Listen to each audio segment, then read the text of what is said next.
top stories for the hour.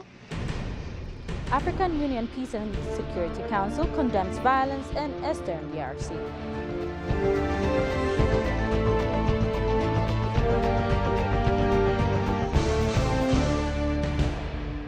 And Pan-Africanist said Africa can shape its future through Pan-Africanism.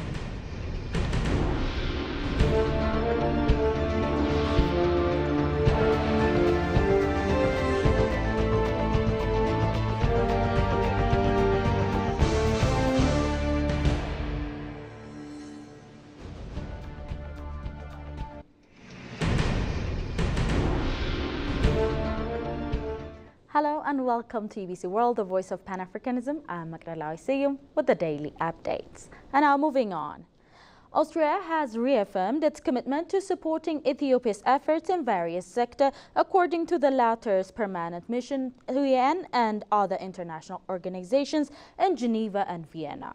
Enhancing bilateral relations through cooperation in various sectors between the nations was discussed during a meeting between Ethiopian permanent representative to UN office and other international organizations in Geneva and Vienna, Ambassadors Agab Kababo and Mr. Robert Zicheng, head of the African Department at the Federal Ministry of Europe and International Affairs of Austria. The meeting covered discussion on investment opportunities, migration and regional development, with both sides emphasizing the importance of continued engagement. On the occasion, Austria reaffirmed its commitment to supporting Ethiopia's effort in various sectors. The discussion also highlighted Ethiopia's progress in economic reform and regional peace initiative, reinforcing the shared commitment to strengthen bilateral ties.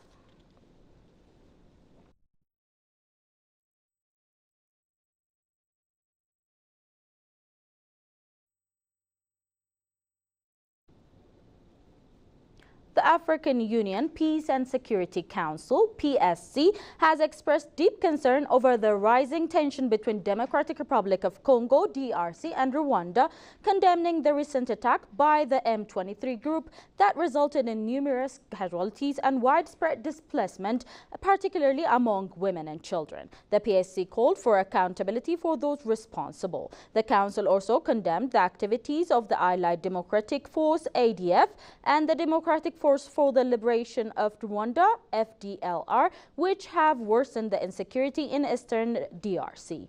It demanded that all armed groups, including M23, ADF, and FDLR, cease attack immediately, disband, and lay down their arms. The PSC called for the immediate withdrawal of M23 from occupied areas like Minova, Sake, and Goma, and condemned foreign military support to armed groups in the region, urging the cessation of such assistance.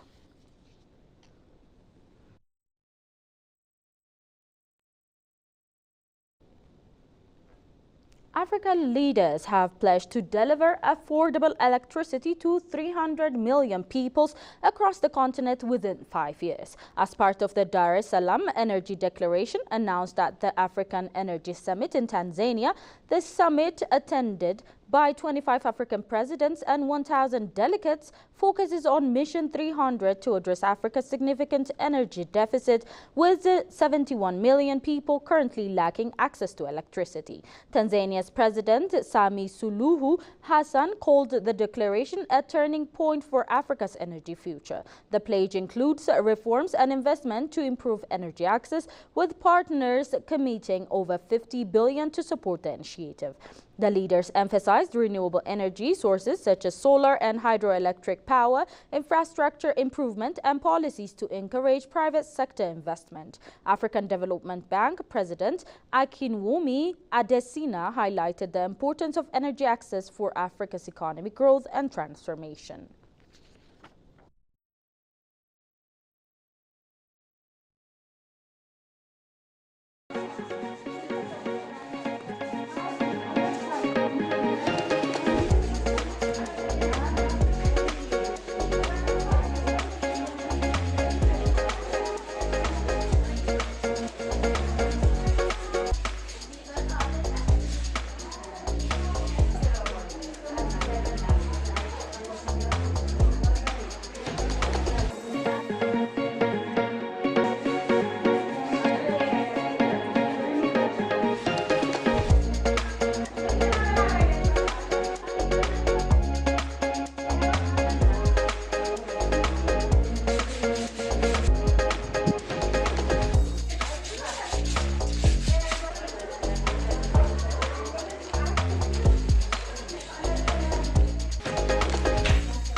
Pan-Africanist is urging Africa's youth to embrace the principle of Pan-Africanism as a vital tool to tackling pressing challenges such as climate change, economic dependency and conflict.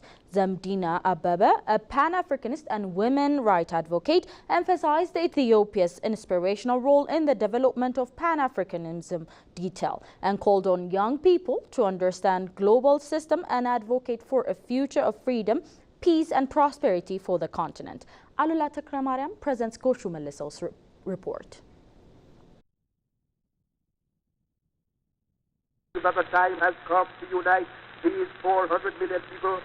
Pan-Africanism is a global movement that advocates for solidarity, unity and collective action among African nations and people of African descent with the goal of achieving economic, political and social empowerment. The movement was fueled by the efforts of visionary forefathers like Kwame Nkrumah, Julius Nyerere and Haile Selassie, who worked together to liberate Africa from colonial rule and foster a sense of shared destiny across the continent.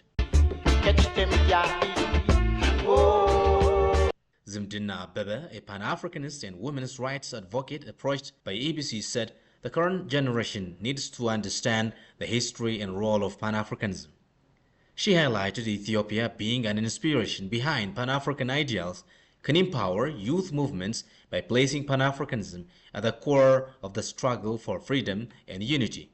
First and foremost, it's important to identify as a Pan-Africanist and to understand the ideals behind Pan-Africanism. The background, the history is important because that history, unfortunately, there's a continuation. If you study the history of Africa currently, we cannot say that we are completely independent, although we have our sovereign nation states. So it's incumbent upon the youth to embrace Pan-Africanism because Pan-Africanism is a fight for the struggle of Black people, whether it's on the continent or in the diaspora.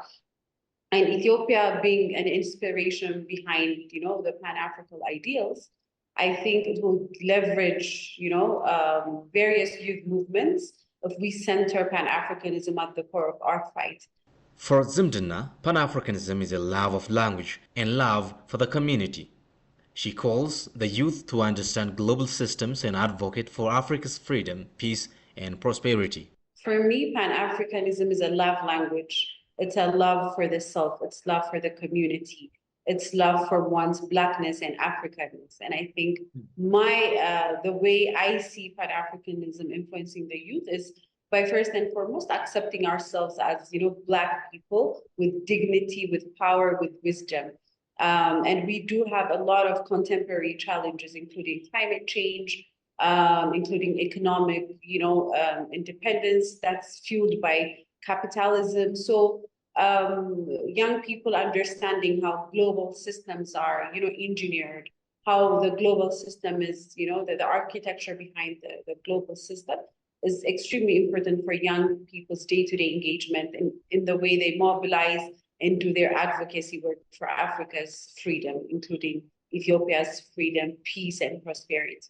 She emphasized that effective advocacy and mobilization demand more than symbolic representation, urging genuine youth involvement in decision-making process to truly realize the ideals of Pan-Africanism. By reforming itself, African Union can also be sort of free from the shackles of dependence. It could be donor dependence and other forms of dependence. So like for us who are in the Pan-African social movement, we'd like to see an African Union, first and foremost, that's people-centered, people-driven. African Union should be loved and owned by the people. Pan-Africanism will only be real.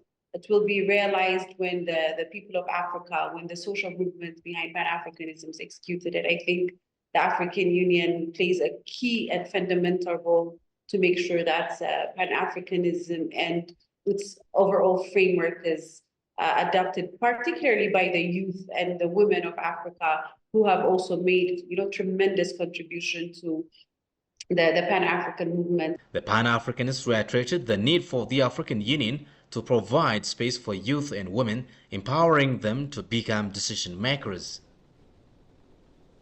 Tourists expressed strong praise for Ethiopia, describing their visit as nothing short of fascinating. Speaking to EBC World, they highlighted the country's rich history, unique wildlife, stunning landscape, friendly people, delicious cuisine and captivating festivals as reason why Ethiopia is an experience not to be missed. Tigaster Nasa has compiled the following report. Starting from its natural beauty, historical riches, to fascinating festivals and authentic traditional cuisine, Ethiopia is a country with unique and stunning landscapes that would take any visitor by surprise. Approached by ABC World, tourists applauding what Ethiopia can offer to the world, they reiterated that visiting Ethiopia has been nothing short of a fascinating experience one shouldn't miss out on. I think I can speak for myself. I've been to over 100 countries in the world, and Ethiopia is right up there at the top. The people, the food, the welcome, the love, the community, the generosity. I mean, I'm struggling to think of somewhere that comes close.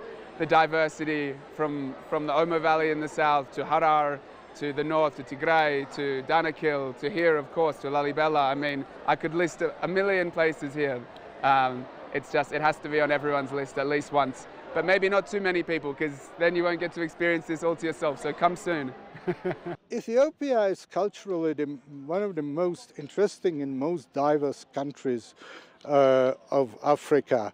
It has a real deep history with thousands of years of cultural history, thousands of years of cultural heritage, and it's a very diverse heritage from the different tribes of the south up to these royal cities in the north. We can see an incredible diversity that we cannot see anywhere else in Africa. Okay, my first impression then is a beautiful country. Okay, it's just the architecture, the history, and also the trees, the countryside is incredible. It's magnificent. I'm very touched and very impressed by the churches. I had never seen churches as beautiful as the one that I'm being seen until now. I don't know, it's hard to explain. But it's something, it's a soul, you know, there's something very touching here. Yes, it's my first time here. Oh my God, I love. Because I tell you the truth, it was not in my plan to coming here in Ethiopia. And before 2 weeks, I just booked my ticket. And I'm wondering how beautiful this place, and mostly people are very intelligent and really unbelievable culture, and the food is excellent. They also called on anyone interested in visiting the country to hit the road, for much more experience and fun awaits. Just come here and try something totally different, because I was traveling around the world.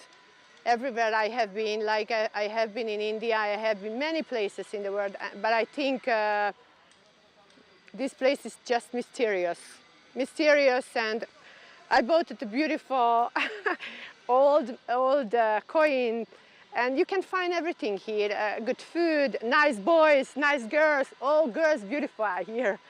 You people are so nice here. Message for all people is, I say, to please to come to visit, you know.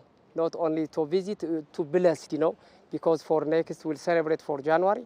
So the best place in Timkat in Ethiopia, in Gondar, because we have the oldest swimming pool in the world, greater than Olympic size, was built by King Fasilides.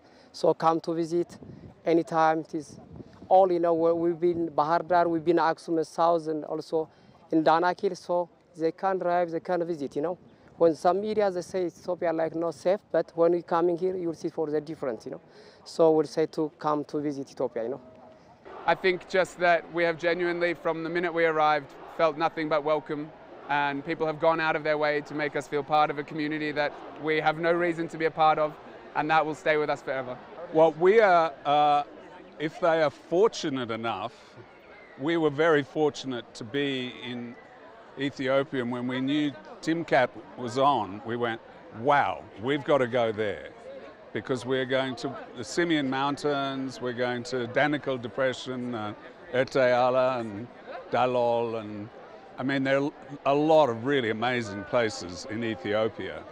But when we saw the date of Timkat, we went yes, you know, and it's just been fantastic. Yeah, actually, you know, I need to call the people to come to Gondar, particularly to see these ancient buildings.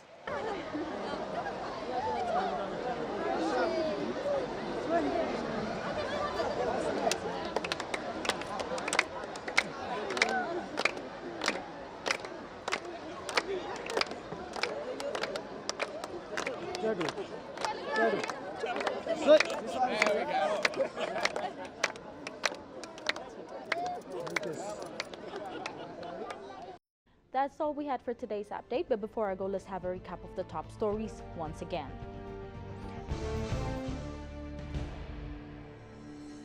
African Union Peace and Security Council condemns violence in Eastern DRC.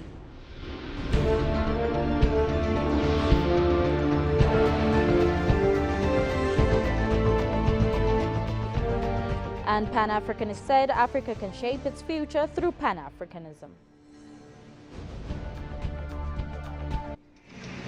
Thank you for tuning in to EBC World, the voice of Pan-Africanism. It was me, Makralai. See you in today's updates. Goodbye.